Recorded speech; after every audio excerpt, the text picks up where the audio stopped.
everyone, this is Beacon Entertainment and we are back again, and here now we have another video for you, and we're going to take a look back at the dark 80s cop thriller, indeed titled Cop. Released back on March the 11th 1988, it stars James Woods, Charles Durnin, Raymond J. Barry, and was directed by James B. Harris. It was based on a 1984 novel titled Blood on the Moon, which was written by James Elroy. Now the story itself is set in Los Angeles, where it follows the journey of LAPD detective Lloyd Hopkins, who, whilst having a top arrest record, has a very cynical, hardened perspective on life. He doesn't believe in white knights or happy endings, and we see how this outlook on life causes friction between him and his wife, and eventual separation with both his wife and his daughter. This coincides with his unrelenting obsession in tracking down a serial killer in an ongoing trail of sexual murders. Throughout this pursuit, he comes across various prostitutes, corrupt officers, abuse victims, and uncovers a connection with feminist author Kathleen McCarthy, and events that occurred several years ago. Hopkins clashes several times with his superior officers and is eventually suspended from his job, but that doesn't deter him from doing whatever it takes to track the killer down. And when looking back at Cop, I think overall it's a very compelling, strong detective thriller that builds at a steady pace but gathers more urgency as it progresses through the story.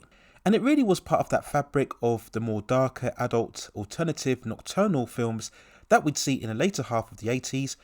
Much more downbeat, sombre and deconstructive takes on the heroes or the cops in general, who we see are much more disillusioned, bitter, and somewhat morally ambiguous and completely lost in the obsessiveness of their jobs.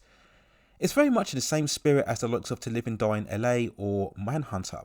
Perhaps not quite as psychologically complex or as intense, but there is that same eeriness and edgy tone, and for the most part it shares the same poise and intelligence, and is a well crafted movie for the most part, providing plenty of moments of suspense and shocking scenes also. Now the movie itself is completely driven by the central performance of James Woods, an actor who I've always felt is somewhat underappreciated throughout his entire career, somebody who can generate a real energy and intensity and dynamism throughout his various performances. He's also been able to be very versatile, perhaps shining when he plays much more evil characters or indeed villains. He seems to have no trouble in playing these characters who again are far more psychologically damaged or unhinged. And he's absolutely terrific in this film in what could very well be the best performance of his career, definitely in terms of his lead roles, as he would go on to become much more of a supportive actor later on throughout the 1990s. But here he showcases his full range of charisma, abrasiveness, attitude and fierce determination. Whilst this character is not really sympathetic or rootable as a protagonist, Woods is still able to draw you in with his screen presence, commanding every single scene that he's in. And this is absolutely crucial in helping you as a viewer to stay engaged throughout the entire story, to see if Hopkins can eventually identify who the killer is.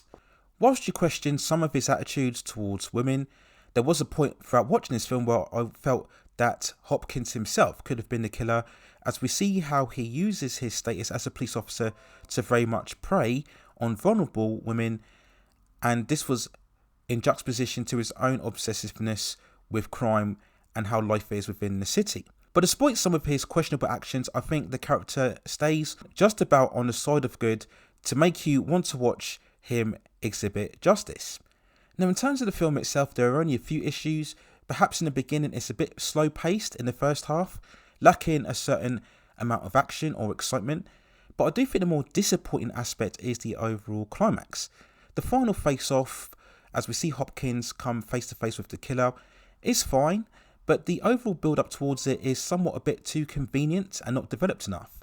When the killer is eventually revealed, it's a bit too underwhelming. It's not really a satisfactory payoff to all of the investigation that we've seen previously.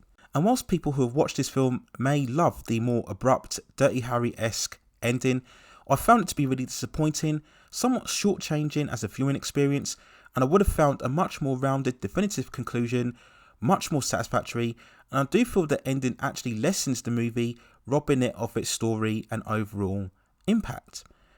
Now when we look at the release of Cop, it sadly wasn't much of a performer at the box office, only managing to gross $1.9 million from a $5 to $7 million budget.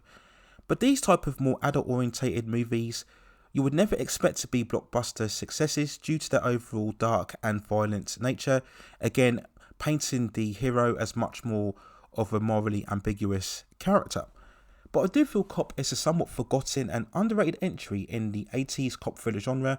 Again, when we talk about that shift in the later half of the decade to much more darker, more cynical and realistic in inverted commas than what we saw certainly in the first half of the decade, where we had the much more brighter, optimistic adventure and escapism, and movies like Cop are very much a opposite reflection of that.